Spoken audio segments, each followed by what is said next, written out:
आप सब जानते हो कि पेंसिल से हम लिखते हैं, वो हजारों सालों पहले पेंसिल निर्माता ने बनाई थी और उस पेंसिल निर्माता ने पेंसिल को 5 बातें बताई थी।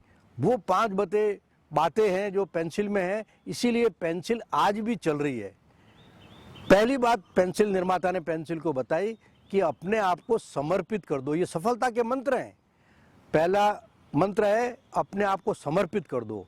पेंसिल आप देखते हो स्वयं नहीं लिखती है, लिखने वाले को अपनों का आपको समर्पित कर देती है।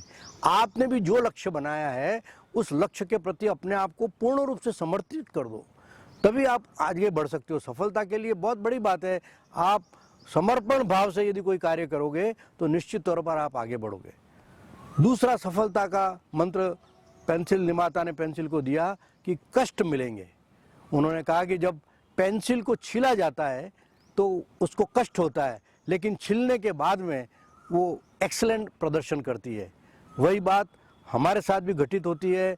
हम कुछ बनना चाहते हैं अपने जीवन में तो हमको मेहनत करनी पड़ती है, कष्ट उठाने पड़ते हैं, फीस नहीं होती है, भोजन नहीं होता है, पढ़ाई के लिए पुस्तकें उपलब्ध नहीं है, कई सारे ऐसे कष्ट आते हैं।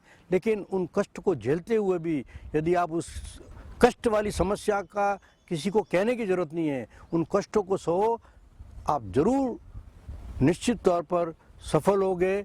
कष्ट से भाग करके अपने उद्देश्य को नहीं भूलना चाहिए।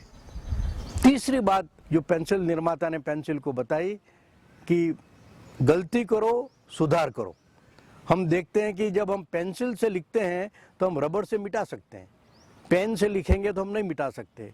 तो हम भी कोई गलती करें तो टू अर्र इज ह्यूमन, गलती करना हमारा स्वभाव है, लेकिन उसको सुधार करना, क्यों मेरे नंबर कम आए, क्यों मेरे से ये गलती हो गई, उसका विश्लेषण करो और उसमें सुधार करो।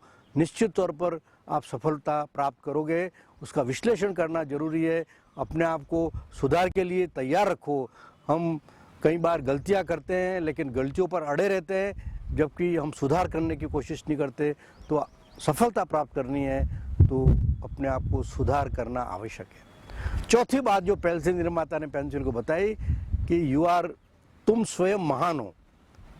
पेंसिल के अंदर जो ऊपर तो लकड़ी होती है और अंदर की तरफ उसका ग्रेफाइट होता है, वो अंदर का ग्रेफाइट लिखता है, न कि ऊपर की लकड़ी। उस ग्रेफाइट को निकालना पड़ता है हमको पेन छील करके। तो पत्थरों की भी तकदीर बदल जाती है यदि उसे सलीके से सराहा जाए। यदि उसको सलीके से हम छीलते हैं तो अच्छी मूर्ति बना सकते हैं। वही बात, हमारा बेस्ट हमारे अंदर है, लेकिन आपको अच्छा टीचर मिले, अच्छे मित्र मिले तो आपका जो बेस्ट है उसको बाहर निकालना है। आप सब महान बन सकते हैं, आपको उस महानता के गुण को बाहर निकालना है अपने परिश्रम से। और पांचवी बात, अपना कार्य लगातार करते रहो। गीता में कहा गया कि कर्मण्येवाधिकारास्ते मा फलेषु कदाचन, कर्म करते रहो, फल की इच्छा मत करो। आप कोई भी कर्म करोगे तो उसका फल मिलेगा। पेंसिल है वो लगातार चलायमान रहती है, चरेवेती। आप उसको कागज पे लिखो, चाहे पत्थर पर लिखो, चाहे जमीन पर लिखो, कहीं पर भी पेंसिल से आप लिख सकते हो। वही चीज़ हमारे अंदर भी होनी चाहिए। कितने भी रास्ते आए, कितनी भी परेशानियां आए, चरेवेती निश्चित तौर पर आप सफलता प्राप्त करोगे।